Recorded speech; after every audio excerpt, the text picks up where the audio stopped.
تفكرت يوما بمعنى الصديق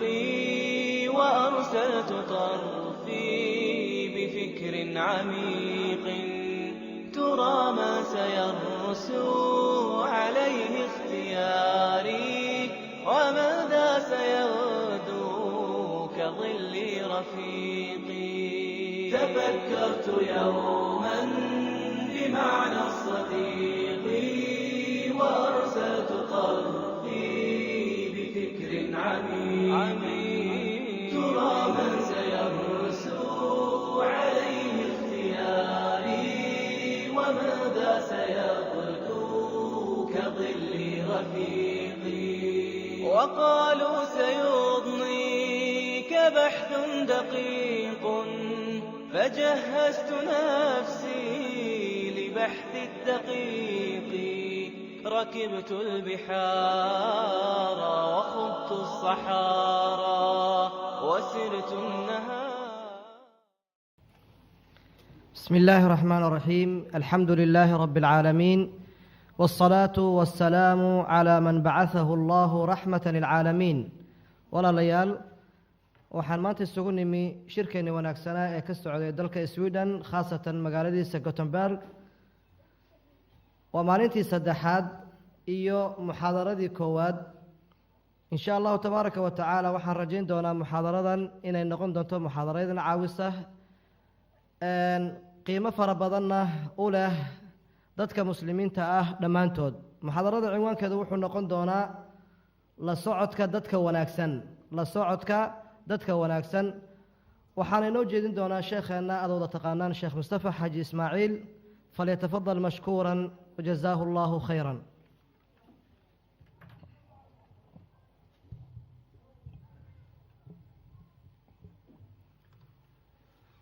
بسم الله الرحمن الرحيم. الحمد لله والصلاة والسلام على رسول الله. اللهم وفقنا لما تحبه وترضاه. وبعد فسلام الله عليكم ورحمته وبركاته. درس كمان تصورالكو شاقي لوقون دي وحكو سابسيسين يهي الجليس الصالح أما صاحبك في عن أما مجالسة لو لفريسك ددك وناكسن sidaynu wada ognahay qofka bini aadamkii waxa la yiraahdaa bitabcihi aw bitabi'atihi wa ijtimaaci wa social. qofka bini aadamkii kama maarmo cid uu la xidhiidho la sheekaysto humuumtiisa iyo afkaartiisa la wadaago waqtigiisa uu ku qaato. kama maarmo baa la yiraahdaa waxa isdhexgalka iyo wada socodka loo yaqaano. bale waxaynu naqaanaaba inay jiraan xanuuno maanta la yidhaahdo maradu tawaxud aloneness. maradu tawaxudku waxay yidhahdaan waa xanuun dadka ku dhaca oo nooc depressionka ka mid ah oo keensada qofka bini aadamkii inuu dadka ka fiigo oo ka fogaado oo kali noolaado. qofkaasi waa qof xanuunsanaya bay yidhaahdaan. yani mar hadduu qofku kali joogo oo ka fiiga dadkao dhan oo isku dayo inuu kali noolaado waa nooc xanuunka ka mid ah. maadaama kelinimada inteeda noocyaadkeeda badan lagu calaamadiyey xanuunka waxaad garanaysaa qofka dabeecadiisa fiicani ama wanaaggiisu inuu yahay inuu cid la noolaado, cid la saaxiibo, cid la socdo. si kale markaynu eegno xataa xeer ciqaabeedka bini aadamku uu dejistay waxaa ka mid ah waxay yidhaahdaan alxabsi alinfiraadiy. jeelka dhexdiisa jeel kale ku sii yaalla oo qofka jeelka loo taag waaye xabsiga ku jira laakiin xabsiga ku rabshad bata ayay waxay sii geeyaan xabsi kaloo la yidhaahdo alxabsi alinfiraadi. xabsi keligaaya oo aanad cid arkayn, cid maqlayn, cid la hadlayn, cid la noolaanaynin. ama mararka horaabay dowladaha adadagi dadka badh ku sii xukumaan qofka in la geeyo xabsi infiraadiya. يعني waxaad dareemaysaa in dadka laga fogeeyo inay cuquubo tahay punishment. cuquubo qof lagu ciqaabo inay tahay in qofka kali la yeelo. walidalik baa xabsiyadii waxaa laga yaabaa inaad aragto xabsiyada dad ku xidhan oo qof keligii xidhan oo keligiis la hadlaya ama qaylinaya ama buuqay markuu hadal u baahday ama cid ula hadla ama cid ula sheekaysta uu waayey dadka qaarkoodna way kuba waashaan marka xabsiyada noocaasiya lagu rido taasi macnaheedu waxay tilmaamaysaa qofka bini aadamkii inaanu ka maarmin jaliis ama saaxiib ama cid uu la noolaado inaanu ka maarmin waa min طabiicati اlbashar baynu leenahay fi lqadam ama waayadii hore jaliisku inta badan wuxuu ahaan jiray mid keliya ama nooc qura wakhtigan dambe casrigaasee jaliisku uu tiro badan yahay bay yidhaahdaan companianku saaxiibku waagii hore jaliisku wuxuu ahaan jiray bay yidhahdaan mid two way communication lagula dhaqmo mid adna aada raadayn karta isna ku raadayn karaa taa macnaheed waxa weyaan qof bini aadam uu ahaan jiray inaad qof bini aadama la saaxiibto la joogto nolosha la wadaagtid isna uu wax kuu sheego adna aad wax u sheegto a wada xidhiidhaan israadaysaan waxaa kaloo jira bay yidhaahdeen jaliis kale saaxiib kale oo isagoo ah bay yidhahdeen one way communication isagunbaa wax kuu sheegaya isagaa kula talinaya isagaa ku adigu se waxba uma sheegi kartid kaa one way communicationkee saaxiibka noocaasi bay yidhaahdaan laftiisay qaybiyaana midi waa saaxiibi saamit waa ka aamusan waxa la akhriyo dhami waa saaxiib bay yidhahdeen aamusan waa buug waa jariidad waa majallad waa waxa la mutaalaceeya la akhriyo dhan waayo wuu kula hadlayaa oo waxbuu kuu sheegayaa oo waxbuu kugu kordhinayaa oo caqligaagu tashkiilinayaa qofka bini aadamkiiba maaha bay yidhaahdaan ilaa iyo maxay wuxuu cuno iyo wuxuu arkee maqlo ayaad ka samaysan tahay maskaxdaada waxay analyse garaysaa waxa ay rogrogtaa waa wixii ay maqashay ama se aragtee loo sheegay macluumaadka ku soo kordhay marka buuggu bay yidhaahdaan waa jaliis lidalik baa cabdillaahi bn lmubaarak ninkii la odhan jiray imaamkii a'immada muslimiinta ee waaweyn ka mid ahaa ayaa waxaa la yidhi waxay ku yidhaahdeen innaka tukhiru اljuluusa waxdak waxaad badisaa cabdillaahi ibnu lmubaarakow had iyo goor keli baad fadhidaa markaasuu cadhooday baa la yidhi ana waxdi maanaa keli fadhiista buu yidhi ana maca alambiyaa'i waalawliyaa'i waalxukamaa'i waاlnabiyi waasxaabi war anigu waxaan la sheekaystaa la joogaa buu yidhi nebiyada iyo awliyada iyo dadkii saalixiinta ahaa iyo nebiga calayhi salaatu wasalaam iyo saxaabadiisii dabeetana gabay uu tiriyey moxamed ibnu zayaad alacraabi nin la odhan jiray buu tiriyo ah walii julasaa'u maa amilu xadiiثahum ulaban ma'muunuuna giiban wamashhada ida ma اجtamacnaa kana xusnu xadiiثihim muciina calى dafci اlhumuumi muؤayida yufiiduunanii min cilmihim cilma maa madaa yacni gabay buu tirinayaa uu leeyahay anigu waxaan leeyahay saaxiibbo aan la fadhiisto oo aanan sheekadooda ka daalin oo caqli badan oo warka lagu aamini karo oo markay maqan yihiin iyo markay joogaanba dad saaxiib wanaagsana yacni maxaan uga jeednaa uun waxaan uga jeednaa meesha tan inaynu tilmaamino jaliisku inuu noqon karo jaliis saamita isna wuxuu kaloo noqon karaa jaliiskan casriga ah maanta ee raadiyow leh ee t v leh ee internet leh dadka barh baa kuwaa la saaxiiba qof baad arkaysaa t v intuu subaxii hor fadhiisto maalin dhan un iska hor fadhiya saaxiibkiisi waa t v-ga qoladan unbaa wuxu sheegtaa ama kubad ha ka daawado ama filim ha ka daawado ama warar ha ka dhegaysto ama wuxuu doona ha dhegaystee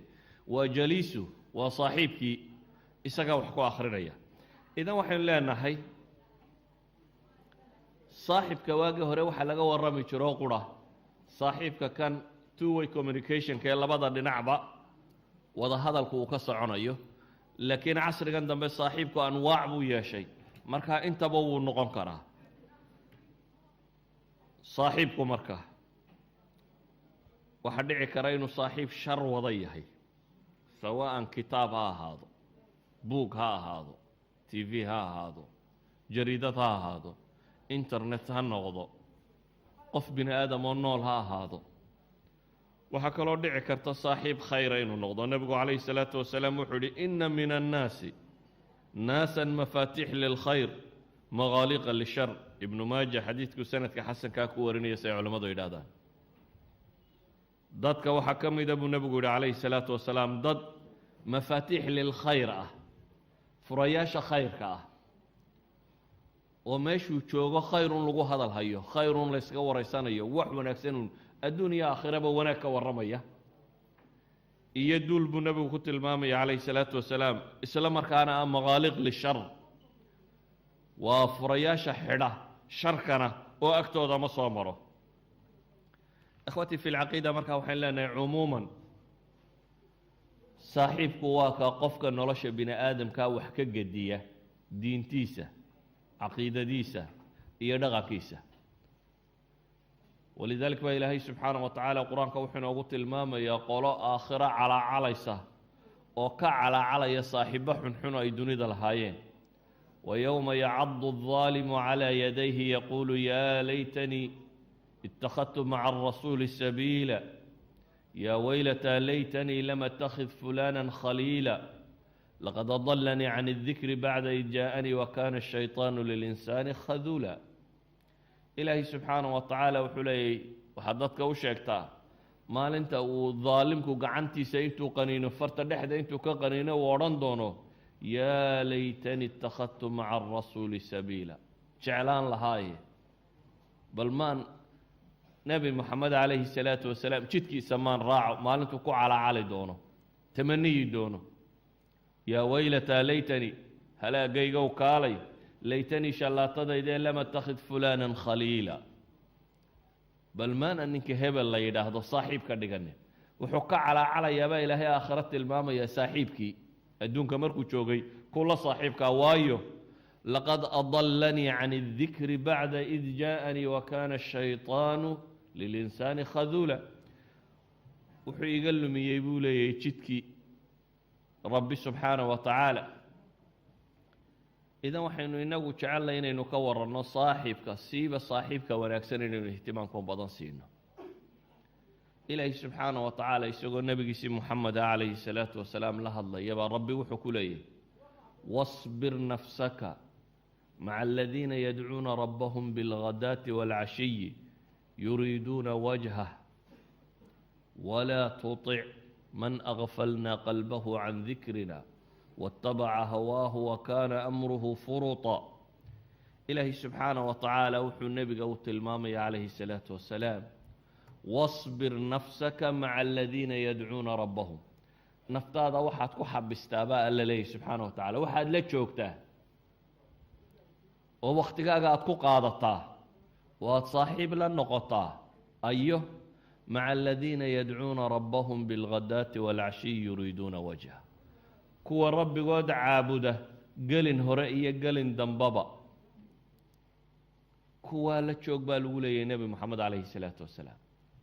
asxaabi sufa iyo saxaabadiisii wanaagsanaa iyo dadkii khayrka iyo cibaadada ku mashquulsanaa kuwaa ku xidhnow baa ilaahay ku leeyahy nebigiisa calayhi الsalaatu wasalaam kuwa raadcaynaya ilaahay wejigii un subxaanaه wa tacaala oo gelin hore iyo gelin dambeba caabudaya kuwaa la joogoo la saaxiib noqo baa ilaahay leeyahy subxaanaه wa tacaala waxaa kaloo nebiga looga digayaa inuu ku xidhmo kuwa haafiliinta ee aakhira baan ogeyn walaa tuطic man agfalna qalbahu can dikrina waاtabaca hawaahu wakana amruhu furuuطa ha raacin baa ilaahay leeyahy oo ha yeelin warkiisa kuwaanu qalbigooda xidhnay qalbigoodu haafilka noqday ee ilaahay dikrigiisa moogan ka dhoohan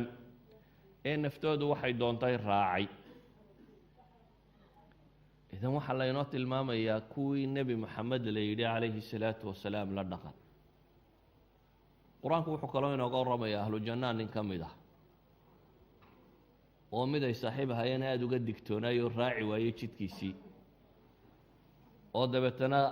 aakhira le qaala qaa'ilu minhum inii kana lii qariinu yaquulu ainaka lamina almusadiqiin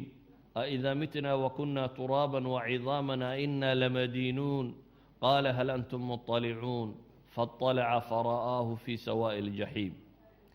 إلهي وحكى ورمي سبحانه وتعالى جنة مركا لقلمد أهل الجنة كمد با صحابة سكال أهل الجنة وحكى أوران دونا warheedhaha mid baan dunida markaan joogay lahaa i odhan jiray war imika ma ilaahay baad rumaysantahay iyo midiin baad raacday mid warkaa igu akhriyaa jiray buu yidhi oo ma waxaad rumaysantahay marka aynu dhimanno ee layna tirtiro in layna soo noolayn doono layna xisaabi doono ma saasaad rumaysantahay buu ugu odhan jiray buu yidhi markaanu adduunka joognay ee bal maanta meeshuu ku jiray yaa ila soo eegaya buu yidhi ninkii waa qolo ahlu janno ah oo nin ahlu janno ka mid uu leeyahay adduunka mid baa jiray saaxiib ila ahaan jiray oo ay odhan jiray ma aakhiraad rumaysantahay iyo in dadka lasoo bactin doono lasoo saari doono iyo in la isxisaabayo ma warkaasaad rumaysantahay ee maanta ninkii meeluu jiro bal yaa ila soo eegaya ilaahay wuxuu leeyahay faطalaca fara'ahu fii sawaa'i aljaxiim waa fiirsaday saa wuxuu ku arkay naarta jaxiime barhtankeeda isagoo galgalanaya isagoo halkaa ku jira dabeetana markaasuu wuxuu yidhi qaalat allaahi in kidta la turdiin ilaahay baan ku dhaartay mar baad i halaagi gaadhay buu yidhi markuu arkay da isba halkuu joogo ayuu wuxuu leeyahay rabbaan ku dhaartee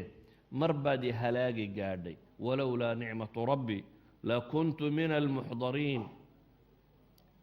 ilaahay nicmadiisa haddii lala-ayay lama le ee kuwa meesha aad joogto lagu soo xaadiriya baa ka mid noqon laha tan macnaheedu waxa weeyaan qofka bini aadamka ah saaxiibku raad badan buu ku leeyahay saaxiibada qaarna xagga naartay kuu wadaan qaarna xagga jannada ayay kuu wadaan saaxiibkaasi ha noqdo baynu nidhi mid basharoo lala hadlo mid buug iyo kitaab oo la akhriyo mid t v iyo la daawado noocuu doonayo ha soo baxe saaxiibku ima inuu saaxiib khayra yahay insaan saalixo wanaagsan inuu yahay kitaab wanaagsan oo adduuniya aakhire wax kuu faa'iideynaya inuu yahay wax lala saaxiibo ilaahay kitaabkiisa iyo sunnada nebiga calayhi salaatu wasalaam ayaa ugu hanuun badan waayo khayrun bay kuu sheegayaan amase inuu saaxiibku yahay mid balaayiya sharku u wada albaabada naartun kolba mid kuu furaya xan iyo qurun iyo kudaafad iyo waxaan wanaagsan inuu kaaga warramaya ama novel iyo qurun qadhaadh iyo gabadh baa nin jeclaatay iyo waxaan khayr ku jirin oo tiro badan leh kuu akhrinaya ama t v wuxuu kuu sheegaa ay tahay inta ugu badan le shar ay tahay ayankaan saaxiibkaagu ha noqdee saaxiibka qofka bini aadamkii waa inuu doortaa sida awgeed buu nebigu calayhi salaatu wasalaam wuxuu inoo tilmaamay xadiidkii saxiixeynka ku yaalla dadka inta badani taqaano inamaa mathalu ljaliisi الصaalixi wa jaliisi suu ka xaamili اlmiski wanaafiki اlkiir nebigu calayhi salaatu wasalaam laba tusaaluu ka bixiyey saaxiibka wanaagsan ee meesha wanaagsan fadhiga wanaagsan loogu tagaa iyo saaxiibka xun saaxiibka xun wuxuu ku tilmaamay inuu yahay nin naafikhu kiira kiirku waa buufimadii dabka lagu buufin jiray marka farsamada tan birta laga shaqaynayo ama fortunkan casriga aba dheh xataa haddaad doonto meelaha kan birta lagu tumo markaad tagto warshadahan xadiidka lagu sameeyiyo meelaha kan markaad tagto waxa yaallaa waxa weeyaan waa dab dambas iyo dhimbiilo duulaya iyo qiiq ka baxaya haddaad ninka shaqadaa haya aada shaqadiisa ugu tagto kula saaxiibto meeshuu shaqadaa ku hayay ama warshad ha noqoto ama farsamo yaqaan yaroo keligii meel fadhiya ha noqdee haddaad ugu tagto kaa is tidhaahdo la soo fadhiiso oo la soo sheekayso dee waxa un weeyaan imaa in qiiqa iyo boodhka meesha ka kacaya ku soo gaadho ama dhimbiilaha ka duulaya inay ku soo gaadhaan oo marada kaa gubo yacni meel la fadhiista maaha waxba soo faa'iidi maysid saaxiibka wanaagsanna buu nebigu ku tilmaamay calayhi salaatu wasalaam wuxuu la mid yahay kii gadayay miskiga yacni meel cutuur lagu gadayo wanaaga haddaad tagto imaa intaad fadhido inaad udug fiican iyo caraf fiican ka hesho iyo urudgoon amase inaad dee kaba gadato amase inuu wax ku siiyo kollayba inaad wax khasaaraynin wakhtigii aad meesha fadhiday baa ka muuqanaysa yacni nebigu calayhi salaatu wasalaam wuxuu inoogu tilmaamaya markaa saaxibu sayi-aadka haddaad la fadhiisato saaxibu sayi-aadka saaxiibka sharka badan leh haddaad la fadhiisato imaa inuu mashkilad kugu rido ama uu kaaga sheekeeyo dhaga kaa uskageeyo ama uu ku tusiyo waxun ku tusiyo yacni wax shara unbuu kuu horseedaya sharkiisa ugu yari waa hadduu xan kaaga sheekeeyo heblaaya halkan ka baxday ama hebel baa halkan ka baxay ama kan baa jira warkiisa ugu yari agtaada amase duul la maagayo iyo wuxuu balooniga ku hordhigo adnaad kolba mid darbayso yacni wuxuu kuu wadaa waxa weeyaan waa mushkiladoon saaxiibka see wanaagsani inuu ilaahay ku xasuusiyo subxaana wa tacaala inuu cilmi ku anfaco kuu sheego mid adduunya mid aakhiro kuu doonaba ha ahaadee aqalu maa yumkin saaxiibka wanaagsan agtiisa xumahaad ka xishoonaysa inta aada la fadhido haddaanad xataa wax kale ka faa'idin inta aada la fadhida waxaad noqonaysaa qof xanta iska ilaaliya ama dembiga iska dhowra saacaadkaasaa xataa aakhira kuu nabadgelaya oo aanad mashkilad gelaynin idan saaxiibka wanaagsan iyo saaxiibka xume wax la ysku doorto maaha sida awgeed buu nebi moxamed calayhi salaatu wasalaam wuxuu leeyay xadiidka abu daawuud iyo tirmidi warinayana saxiixa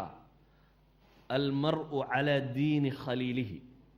falyandur axadukum man yukhaalib qofku wuxuu ku sugan yahay dhaqanka saaxiibkii baa la yidhi diintu waa dhaqan lakum diinukum waliya diin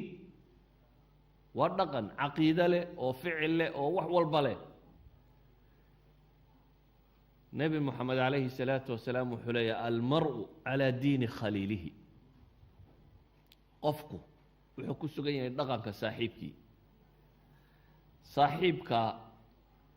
wakti haddaad siyaro geejiso marka dambe dhanunbaa isula dullaamaysaan ama adaa xagga masaajidka u tuuri oo xalaqa cilmiga iyo khayrku ku xidhmi ama aduu xagga sharka kuu tuuri haddaad badsato oo adigoo meel fog sii socda unbaad is arki doontaa si awgeed buu nebi moxamed wuxuu leeyahy calayhi salaatu wasalaam qofku wuxuu ku sugan yahay diintii iyo dhaqanka saaxiibkii ee midkiin ha eego cidduu saaxiib ka dhiganayo cidduu khaliil ka dhiganayo ha eego nebigu calayhi salaatu wasalaam xadiid kale wuxuu leeyahy laa tusaaxib ilaa mu'mina walaa ya'kul طacaamuka ilaa taqiy war hala saaxiibin mid mu'mina mooyaane mid kale buu nebigu leeyahy calayhi salaatu wasalaam bini aadamka badhna macaamilo rasmiyaa idin dhex marta oo noloshaa wadaagtaan oo waxbaa qaybsataan oo waa isku xidhantiin oo haddaa kale maqantiin iyo haddaa wada joogtaanba waa is ogtiin badhna nolol maalmeedka fudud ee inaad mar wax ka gadato ama mar u timaado amabaa idin dhex mara cidda aada rasmiga ka dhiganayso ee kugu xidhmaysa waa inuu noqdaa qof wanaagsan si awgeed buu nebigu wuxuu leeyahay laa tusaaxib ilaa mu'minan war mu'min mooyaane cid kale saaxiiba ka dhigan waayo ka kale maraduu kaa gubaya qofkaan mu'min saadiq ahayn haddaad saaxiib ka dhigato sharku kuu horseedaya walaa ya'kul طacaamaka ilaa taqiy cunadaadana yuu cunin buu nebigu leeyahy calayhi salaatu wasalaam mid alla ka cabsi badan mooyaane yacni ku xidhan dadka khayrka badan leh wuxuu kaloo nebigu leeyahy calayhi salaatu wasalaam alarwaaxu junuudu mujanada famaa tacaarafa minha i'talaf wamaa tanaakara minha ikhtalaf imaamu muslim xadiidku warinaya ka horena abi daawud iyo tirmidaa wariyey yacni arwaaxda dadku wixii isku noocaba way isa soo ugaadhsataa oo way isku xidhantaa wixii wanaagsanina waa isku xidhmaan wixii xumina dhankooda isugu xidhmaan wixii aan isku mabda ahaynna waa kala boodaan taa macnaheedu waxa weeyaan saaxiibkaagu intuu yahay marar badan bay adiga miqyaas kuu tahay diinkaagu intuu yahay markaad garato cidda aad ku xidhantay inta ay tahay ikhwatii fi lcaqiida markaa waxaad u baahannahay saaxiibka inaynu dooranno wanaagsan hadduu yahay kaad nolosha la wadaagayso nin iyo gabadh kuu doona ha noqdo ee shariikaka fi lxayaa hadduu yahay kaad jaarka la noqonayso saaxibi biljamb hadduu yahay zamiilkaaga aada shaqo la qabanayso hadduu yahay kaad shuraako la noqonayso aada wax ku darsanayso hadduu yahay kaad waxbarasho la wadaagayso hadduu yahay kaad sheeko wadaag la yeelanayso ee la fadhiisanayso hadduu yahay ka kuu dhowe aada asraartaada iyo sirtaada iyo wax walba u sheeganayso saaxiibkaagu waa inuu noqdaa mid aad dooratay kow hadduu yahay kaad nolosha la wadaagayso saaxiibka ugu khatarsani dee waa labada isqaba waa laba qof oo noloshaba iyagu isku darsaday keeda muuqadiyo keeda qarsoonba nolosha isku darsadeen idan labadaa qof waa laba qof oo wax kasta iska kala og gabadhuna ninkeeda si fiican bay u taqaanaa yacni haweenaydu ninka qaba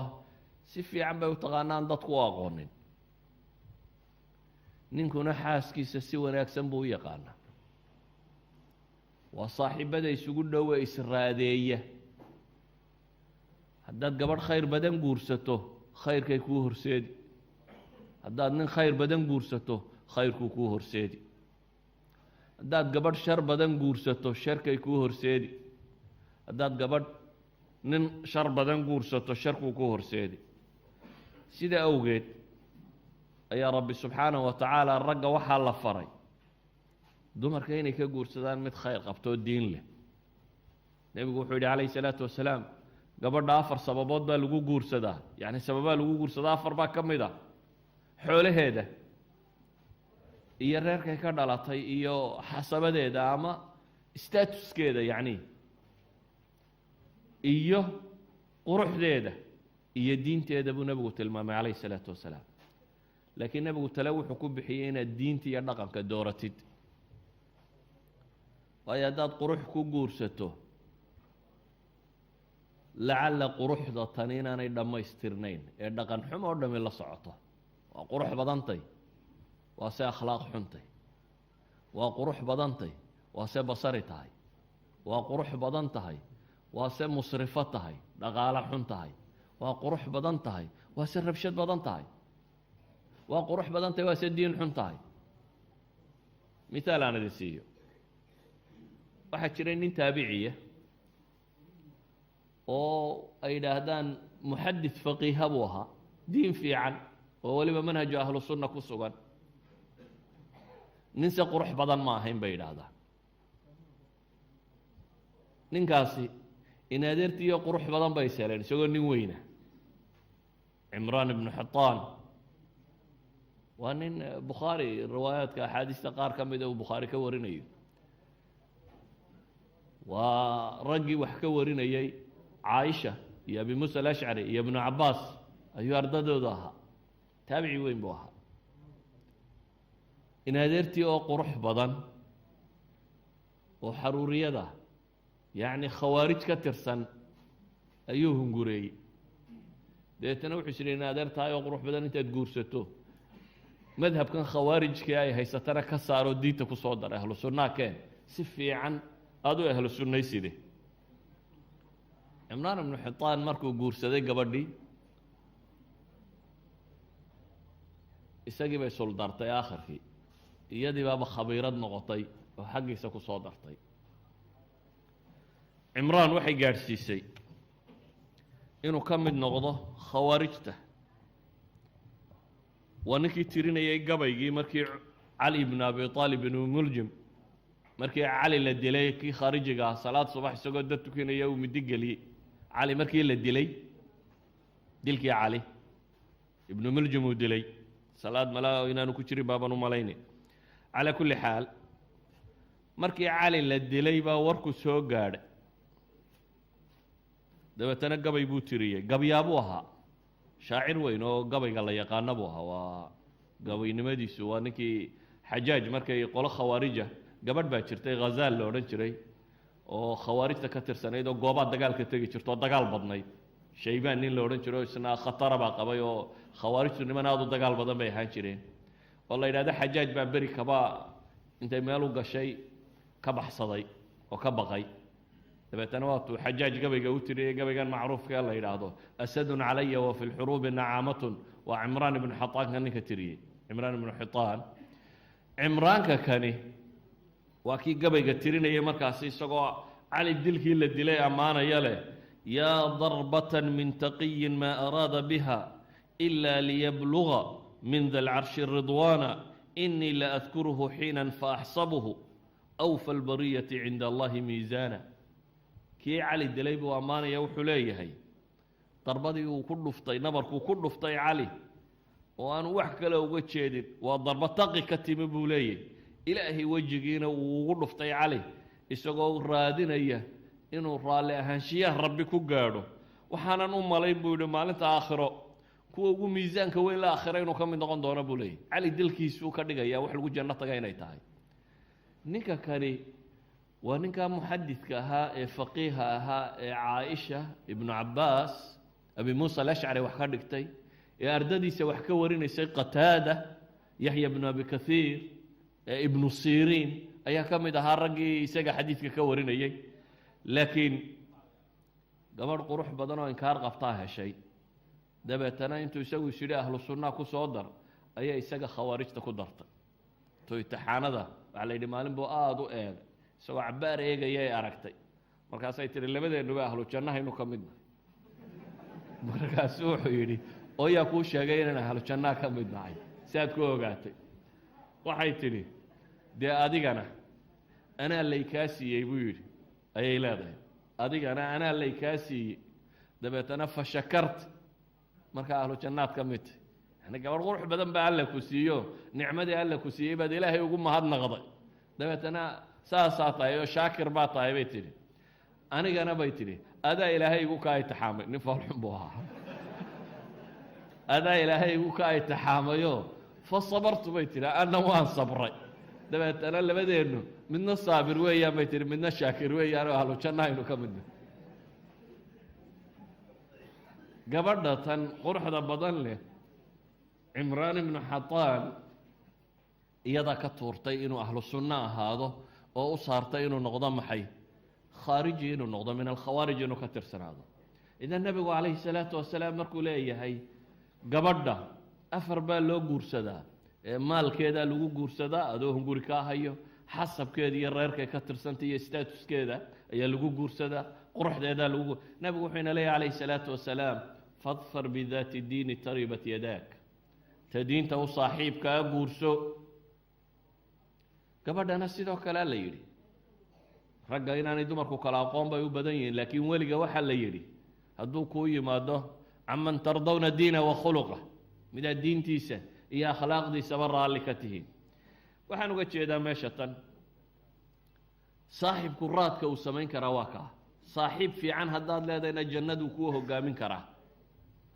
saaxiib xun ama saaxiibad xun haddaad leedahayna naarta xaggeeduu kuu hogaamin karaa cimraan binu xataan isba waxaa khaariji ka dhigay waa gabadhaasi xun ee khawaarijta ka tirsanay idan ikhwatii fi lcaqiida waxaa aada u habboon qofku cidduu la saaxiibayo rag iyo dumarba inuu ilaaliyo inaad isku dayda inaad dooratid mid muuqaalkiisu uu ilaahay ku xasuusiyo dadka barh baa jira markaad u timaaddo aada rabbi xasuusanayso subxaana wa tacaala barh baa jira markaad u timaaddo khayrun kugu kaalmaynaya ama mid adduun ha noqdo ama mid aakhira ha noqdee barh baa jira markaad u timaaddo icwijaajkaaga toosinaya wax kaa qalloocanay hadday jiraan ku toosinaya barh baa jira markaad u timaaddo nasiixo wanaagsan talo fiican oo aakhiriya adduun baad ka helaysaa barh baa jira markaad u timaaddo aada macaasida ka xishoonayso oo aanad xumaha ku dhiiranaynin inta aad ag joogto kuwaa haddaad lala saaxiibto wanaag iyo khayr bay kuu hogaamin kutubta barh baa jirta markaad akhrido khayr aad helayso markaad akhrido tala ku siinaya kitaabka rabbi haddaad akhrido asaadse fahmayso qur-aanka haddaad akhrido nin rabbigii u warramayaa tay qiyaas ninka rabbigii la hadlayo subxaana wa tacaala nin rabbigii la hadlayo oo waxu sheegayaa tay markaad xadiidka nebi moxamed calayhi salaatu wasalaam akhriyayso waxaa tahay nin nebi moxamed calayhi salaatu wasalaam uu u sheekaynayo nebi moxamed baa wax kuu sheegaya oo wixii khayr kuugu jiray kuu sheegaya wax hore iyo waxa kitaabku ama buuggu wuxuu kaga gedisan yahay saaxiibku inta badan wuxuu la noolyuu kaaga warramaa kitaabkuse waa dad aanad nolosha kula saaxiibteen ayaad la saaxiibaysaa qaaraad jeclayd oo aanad soo gaadhin ayaad la saaxiibaysaa abibakar baad la saaxiibi oo cumar baad la saaxiibi oo calaad la saaxiibi oo saxaabadii nebi moxamed calayhi salaatu wasalaam baad la sheekaysanaysaa marka taariikhdoodii iyo historygoodii aad iyaga akhriyayso markaad xadiidkii nebi moxamed calayhi salaatu wasalaam akhriyayso markaad qur-aanka akhriyayso waxaa lagaaga warramayaa dad aanad nolosha sooba gaadhin nebi muusead la saaxiibi oo yuusuf baad la saaxiibi oo dad khayr qabaad la saaxiibaysa. markaad bugaag cagsigooda akhriyayso ee lagaaga warramo dadka inta ahlu sharka ah, ee lagaaga warramo film actor iyo kuwan yaryare isqaaqaawiye kubadda cayaara iyo kuwan aflaamta matala iyo kuwa markaad taariikhdooda raadiso ahlu naarkaad baranaysaa dad badan oo ka mid ah. waxaad baranaysaa taariikhdii dadka xun oo dhan baad baranaysaa. waxaad baranaysaa lagaaga sheekeynaya lagugu akhrinayaa dhaqan xumo dhammaanteed oo dhan. idan kitaabkaa lala saaxiibaa, laakiin kitaabkaad la saaxiibaysaa kuu yahay bay ku xidhantay. walidaalik qoladan mukhaabaraadka ah waa iyadii dadku uu shuucinimada iyo ishtiraaki iyo waxa kana aadka la isugu hayay. marka ay rabaan qofka inay ogaadaan qofkan hebeli siduu u fakeraa, siduu u dhaqmaa, waxyaabahay daraaseeyaan waxaa ka mid ah wixii uu akhriyey. waxaa la raadiyaa taarikhdiisii librariga, wixii uu buug library ka amaahday ama wixii uu buug iibsaday ama wixii uu buug akhriyey. waxaad sawiri kartaa ninka intaasoo buugoo noocaasi akhriyay siduu u fakerayo. waxaad garan kartaa wuxuu akhriyi jiray waxay u badnaayeen wuxuu xiisayn jiray. ma nin bugaag taariikh akhriyi jiru ahaa, ma social buu akhriyi jiray, ma politics buu akhriyi jiray, ma muxuu akhriyi jiray? qofkani wuxuu xiisayn jiray aad garanaysaa. wuxuu akhriyi jiray noocay u badnaayeen. idan markay rabaan qofka inay analyze ku sameeyaan waxay baadhaan taariikhdiisii librariga iyo wuxuu akhriyey. taa macnaheedu waxa weeyaan caqligaaga waxa foom garaynaya, tashkiilka siinaya waxaa ka mid a waxaan aad baranaysa ee akhrinaysa ee maqlaysid ee dhegtaada iyo ishaada ku soo dhacaya. idan waxay leenahay saaxiibkaagu hadduu bini aadam iyo inaad bini aadam saalixa doorataa. mid akhriya adduun wax ku anfacayo wax kuu kordhinaya waa inaad doorataa. waa inaad tijaabisaa inta badan saaxiib wax ku dheer inuu noqdo. hadduu saaxiibkaagu buug la akhriyo noqonayo waa inaad doorataa buugga iyo noociisu waxa uu yahay. mid wax kuu kordhinaya waa inuu noqdaa, mid aan dhib kugu hayn waa inuu noqdaa. hadduu noqdo saaxiibkaagu t v aada daawanayso waa inuu noqdaa t v iyo brogram wax ku taraya. t v-ga inta ugu badani dadka maanta jooga in jaamacado wakti lagaga baxo wakti ka badan bay t v daawadaan. haddaad imka xisaabiso cimrigaaga intaa t v daawanaysa maxaad faa'iida? waxaa laga yaabaa kulli yoom ka ugu yar inuu yidhaaho warka yuu ina dhaafin oo 2 jeeroo wara uu dhegaysto. saacad buu hor fadhiyey. kii isagu kubadaha iyo cayaaraha daawanaya ama aflaamta daawanaya isaga dhaaf. kuwaas waxaa laga yaabaa maalin iyo habeen kasta 3-4 saacadood inuu tago. ka waran jaamacadaad maalin iyo habeen kasta 4 saacadood soo dhiganaysa. dad jaamacad gasho waa 4 saacadood oo waktigaaga ka mid aad siiso. yacni waxaad doontaa diyaarin karaysaa. shahaadada ugu sarraysaad qaadan karaysaa. waktigii qofkani uu shahaado ku qaadanaya adiguna t v baad ku qaadatay. eesha natiija markaa bal qiyaas qofkii 4 saacadood waxbarasho geliyey, diin geliyey, cilmi geliyey iyo qofkii 4 saacadood t v geliyey. maxsalada maxuu natiijadu noqonaysaa markaynu mid walba 5 sannadood kadib u xisaabino ama 10 sannadood kadib u xisaabino? kii 4 saacadood maalin kasta wax baranayey iyo kii 4 saacadood maalin kasta t v ba hor fadhiyey, labaduba 2 saaxiib bay lahaayeen. labadii saaxiib wixii ay ku akhriyeenna 2 manfaco kala nooca ka soo baxaya. akhwati fi lcaqiida markaa waxaan leenahay saaxiibku waa inuu noqdaa kow dadka dhexgalkoodu haddaanay waxba kugu kordhinaynin gooni jooggaa dhaanta. haddaanu dadku wax kugu kordhinaynin inaad waxba xidhiidhkooda badin ayaa dhaanta. inta aad adigu wax ku kordhinaysa mooyaane inaad badsanin. walidaalika abu darda baa waxaa laga sheegaa lasaaxibun saalixun khayru min alwaxda waalwaxdatu khayru min saaxibi suu wamumli lkhayri khayru min asaakit wasaakitu khayru min mumli shar.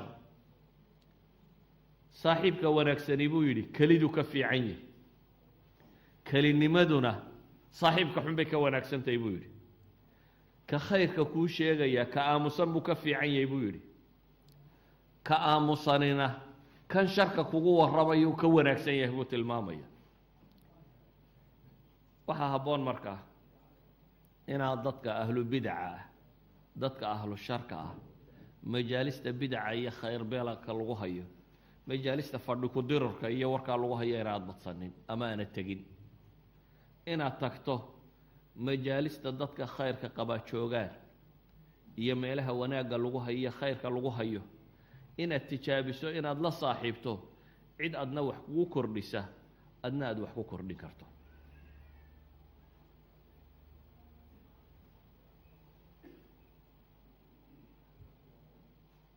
nabigu calayhi salaatu wasalaam xadiid waxaa laga warinayaa inuu yidhi man samica biاdajaali falyan'a canhu ninka dajaalka maqlaa ha ka fogaada buu nebigu yidhi yuu xaggiisa u kicin haddaad maqasho dajaal baa halkaa ka soo baxay xaggiisa ha qabanin buu nebigu yidhi faina arajula yaأtiihi wahuwa yaxsabu annahu mu'min famaa yazaalu bihi bima macahu min ashubhi xataa yatabicahu waxaa dhacaysa inuu ninku uu u tago isagoo mu'mina dabeetana siduu shubahiisa iyo wixiisa ugu akhrinayo uu diinta kaaga saaro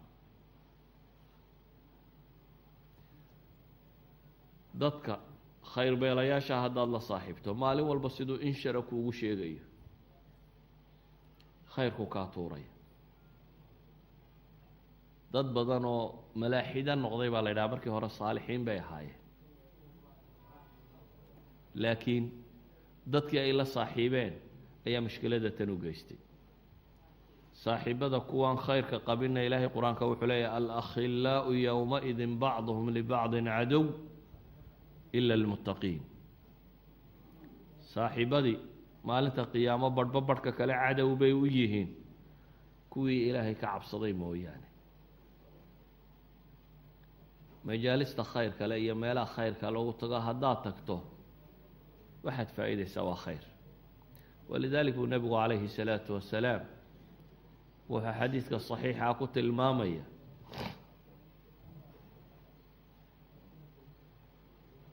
duul majlis fadhiistay oo ilaahay dikrigiisa akhriyey oo dabeetana iyagoo wardinaya malaa'igtu ay u timaaddo oo malaa'igtu markay u timaadana malaa'ig baa jirta tawaafta buu nebigu yidhi calayhi الsalaatu wasalaam sida xadiidka saxiixa ku soo aroray uu tilmaamayo dabeetana iyagu waxay tagaan un meeshii ilaahay lagu xusayo waxay u yimaadaan duul ilaahay xusaya duulkaasay soo dul degaan rabbaa weydiiye subxaana wa tacaala maxay qabanayeen isagoo og waxay qabanayeen waxay dhaha ilaah waa kuu tasbiixsanayeen oo waa takbiirsanayeen subxaana allah allahu akbar alxamdu lilah warkaasay akhrinayeen bay idhaahdaan miyay arkeen baa ilaahay yidhaha subxaana wa tacaala maya kumay arag bay idhaahdaan hadday arkaan maxay yeeli lahaayeen ilaah weynidaada iyo mahadnaqaaga way ka sii badin lahaayeen bay yidhaahdaan maxay weydiisanayeen baa rabba yidhahda subxaana wa tacaala waxaa la yidhaha ilaahu jannadaaday ku weydiisanayeen miyay arkeen may hadday arkaan maxay yeeli lahaayeen waxay idhaahdaan hadday arkaan jannada raadcadeeday badin lahaayeen oo xirsigeeda waa sii tiro badin lahaayeen maxay iga magan gelayeen waxay kaa magan gelayeen ilaahay ow naartaada naga badbaadi bay lahaayeen miyay arkeen may hadday arki lahaayeen maxaa dhici lahayd waxaa dhici lahaa bay idhaaheen ilaahow way ka sii carari lahaayeen oo naarta inay ka fogaadaan bay aada u tijaabin lahaayeen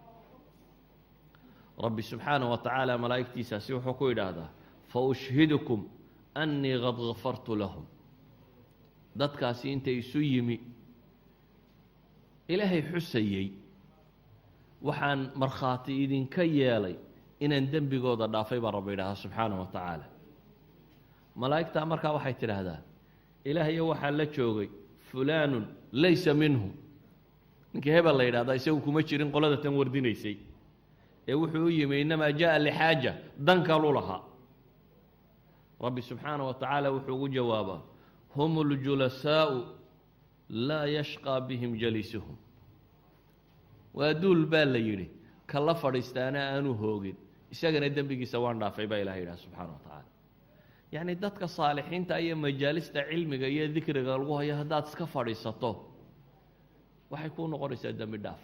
barakadoodaa ku soo gaadhaysa majliskan saalixa ah barakadiisaa ku soo gaadhaysa oo maadaama ay majliskani uu yahay majlis ilaahay lagu xusayey ilaahay subxaanahu wa tacaala wuxuu ku abaalmariyaa inuu dembigooda dhaafo. idan qofka saaxiib wanaagsan haddaad yeelato waxaa dhici karta la fadhigiisa in ilaahay dembigaaga ku dhaafo sida kuwani dhacday. saaxiibkaaga wanaagsani la fadhigiisu xataa inuu ku anfaco oo uu kaa anfaco in ilaahay dembigaaga dhaafo. saaxiibka wanaagsan la fadhigiisii maadaama uu nebigu leeyahy calayhi salaatu wasalaam ilaahay baa wuxuu leeyahy hum uljulasaa, waa duul kala fadhiistaana aanu hoogaynin.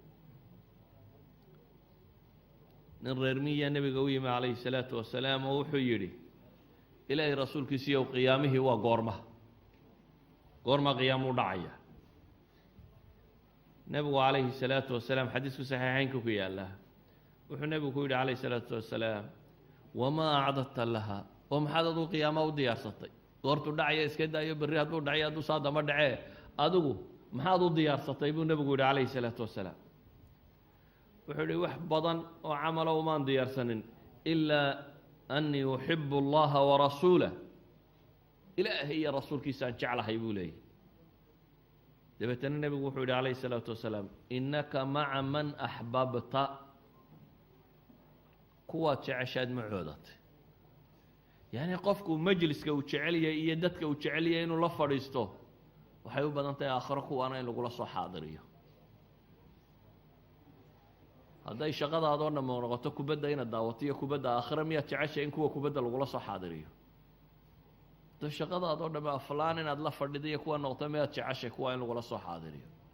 shaqadaadoo dhammi fadhi ku dirir iyo meel dad lagu xamanayo muslim lagu laynayo inaad ka warantaa tahay, miyaad jeceshay in kuwa lagula soo xaadiriyo? aakhiro qofku wuxuu la soo xaadiraa maca man axbab. cidda wanaagsan ee saalixa raacistiisa cilmiga laga faa'iida. hal attabicuka calaa an tucallimanii mima cullimta rushda. nebi muuse muxuu ku lahaa khadar, waaraan ku raaco, ma ku raacaa. si uu hanuun uga faa'iidaysta buu rabaa inuu raaco. idan saalixiinta khayr baad ka helaysaa. ilaahay baa dembigaaga ku dhaafaya la fadhigooda. diin bay kuu sheegayaan, wax adduunkaaga anfacay kuu sheegayaan, wax aakhiradaada anfacay kuu sheegayaan.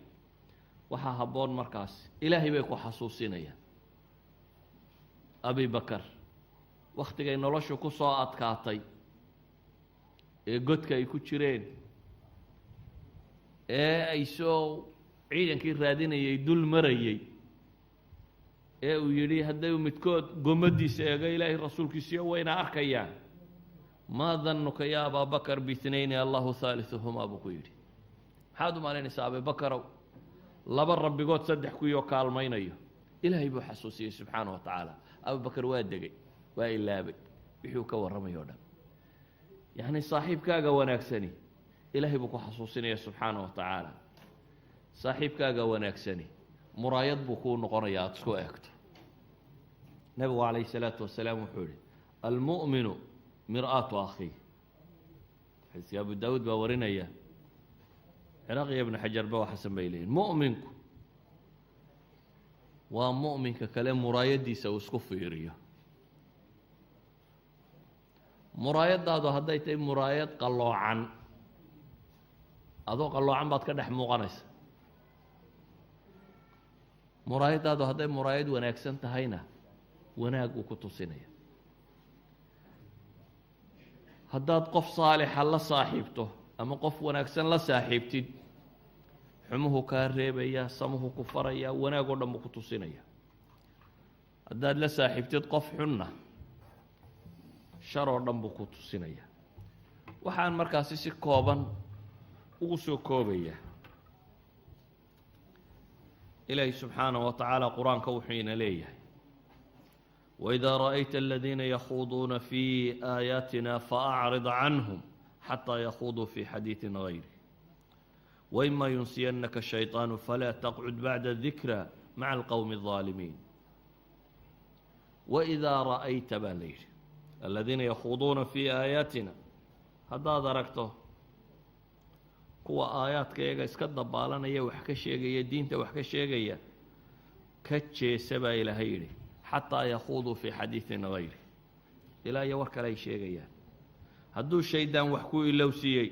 falaa taqcud bacda dikraa baa ilahay yidhi. haddaabay dhacday inaad majlis fadhiisato oo dabeetana la bilaabo xan iyo qurun in laga warramo, iskaga kac baa ilahay yidhi subxaana wa tacaala. haddiiba shaydaan uu markuu ilowsiiyey marka u horraysa aada xasuusato ka kac baa ilaahayna leeyahy subxaana wa tacaala. qul laa yastawi alkhabiiثu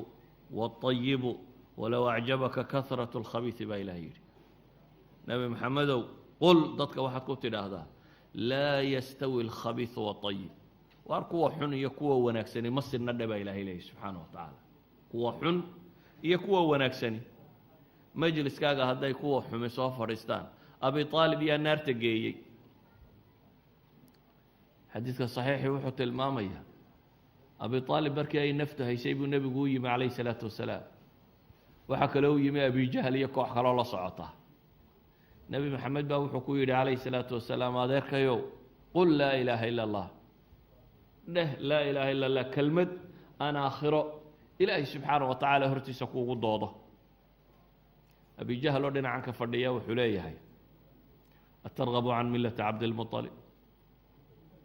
abi aalibow miyaad ilaabaysaa diintay cabdilmuطalib? ma awowyad diintay haysteen baad ka tegaysaa? aakhirkii abi aalib wuxuu yidhi millata cabdilmuطalib baan ku dhimanaya, awowgay diintiisii baan haysanaya. nebigu wuxuu sheegay calayh salaatu wasalaam in aakhira ahlu naarka uu ka mid yahay. laba kabood oo naara inta loo geliyo in madaxa ay ka fashfashoodhan doonto maskaxdu, kulaylka kabahaasi naarta inay halkan ka boqboqlayn doonto. abi aalib yaa naarta geeyey saaxiibkiisaa xun. abijahl baa ku mintiday inuu naarta ku hubsado, oo wakhtigay naftu ka baxaysay intuu dul fadhiistay. idan ilaahay wuxuu ina leeyahy faacrid can man tawallaa can dikrina walam yurid ila alxayaata addunya. waar ka jeesa baa ilaahay leeyahy nebigiisa calayh salaatu wasalaam, can man tawallaa can dikrina, kuwa ilaahay xuskooda ka jeestay adna iskaga jeeso, hala fadhiisanin. walaa tarkanuu ila aladiina dalamuu fatamasakum الnaar. ha u weecanina baa ilahay yidhi subxaana wa tacaala kuwa dulmiga sameeya, qoladaa ha la fadhiisanina oo rukuun yuu idinku dhicinina kuwa la degtaan. waayo fatamasakum الnaar baa ilahay yidhi, naar baa idin haleelaysa, idin taabanaysa. wamaa lakum min duuni illahi min awliyaa uma laa tunsaruun. yaa layta baynii wa baynaka bucda almashriqayni fabi'sa alqariin. aakhiro inaad calaacasho maaho ku biirto kuwa odhan doona aniga iyo adiga may bucda almashriqayn inoo jiraan, inta cadeedka dhacya ka soo bixiisu jiraan in leeg. ilaahi subxaana wa tacaala intuu ka warramay ambiyadii, shuhadadii, sidiiqiintii, saalixiintii, ayaa rabbi wuxuu leeyahy waxasuna ulaa'ika rafiiqa. kuwaas baa saaxiibnimo wanaagsanaaday baa ilaahay leeyahy subxaana wa tacaala. waxaan ku soo koobayaa marka ikhwatii fi lcaqiida, qof kasta oo bini aadami keli noolaanshiyo ciqaab bay ku tahy. keli ma noolaan karo, kama maarmo ciduu ku xidhmo. waayo keli noolaanshiyo waxaynu idhi waa cuquubo maxkamadu ay dadka ku xukumaan oo alxabsi اlinfiraadi. kama maarmo ciduu la sheekaysto, ciduu humuumtiisa iyo warwarkiisa iyo walaaciisa u sheegto, ciduu wakhtiga la wadaago, ciduu nolosha la wadaago. hadday tahy guri uu samaysto iyo reer iyo xaas, hadday tahay shaqo iyo la noolaanshiyo, hadday tahay jaarnimo iyo cid lala dego. nebigu calayhi salaatu wasalaam wuxuu ka warramay nin 99 qof dilay oo dabeetana u yimi nin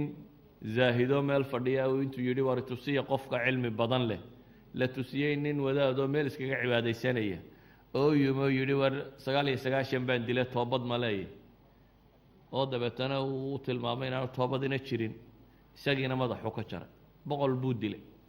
dabeetana wuxuu yidhi war dadka cidda u cilmi badanay tusiya. waxaa lagu yidhi hebel baa u cilmi badane tagu u yimo wuxuu leeyahy war toobad ma leeya boqol baan dilaya wuxuu ku yidhi oo ilaahay subxaana wa tacaala albaabadiisa ayaa xidhay yacni toobad waad leeday laakiin markuu u sheegay inuu toobad leeyo wuxuu kaloo siiyey talatii ugu fiicnayd oo ah meesha dadka fiicani joogaan inuu qabto oo la dego wuxuu ku yidhi war magaaladan aad joogto dad xun mooryaan iyo kuwa ilaahay subxaana wa tacaala aan caabudin iyo gaal baa degan iskaga tag oo qabo maxay magaalo heblaayo tag buu yidhio waxaa degan dad saalixiin ee kuwa intaad u tagto iyaga ilaahay la caabud subxaana wa tacaala yacni jaarka fiican xaaska fiican kitaabka fiican brograamka fiican saaxiibka fiican intaasiba aakhiro iyo adduunba waxbay ku tarayaan xaaska xun ama ninka xun jaarka xun beledka xun kitaabka xun tv-ga xun wax allaaliya wixii noocaasiyo shar wadana aakhiriyo adduunba waa ku seejinayaan oo waa dib yeelanaysaa idan qofka mu'minka ahi waa inuu doortaa saaxiibka wanaagsan wasala allahu calaa nabiyina moxamed wala alihi wasaxbihi wasalam جزا الله خيرا شيخنا مصطفى حاج إسماعيل محاضرة آدك قيم كوءة ونسو جيديي إلهي سبحانه تبارك وتعالى وحن ويدي سنينا إنه نقدقه كوي مقلكنا عمل فله إساقنا وحن إلهي ويدينا سبحانه تبارك وتعالى إنه ميزانك حسناتك أساره يوم لا ينفع مال ولا بنون إلا من أتى الله بقلب سليم مركولا ليال محاضرة سينقول انتهى إن شاء الله محاضرة دنبه وقدر 10 دقيقة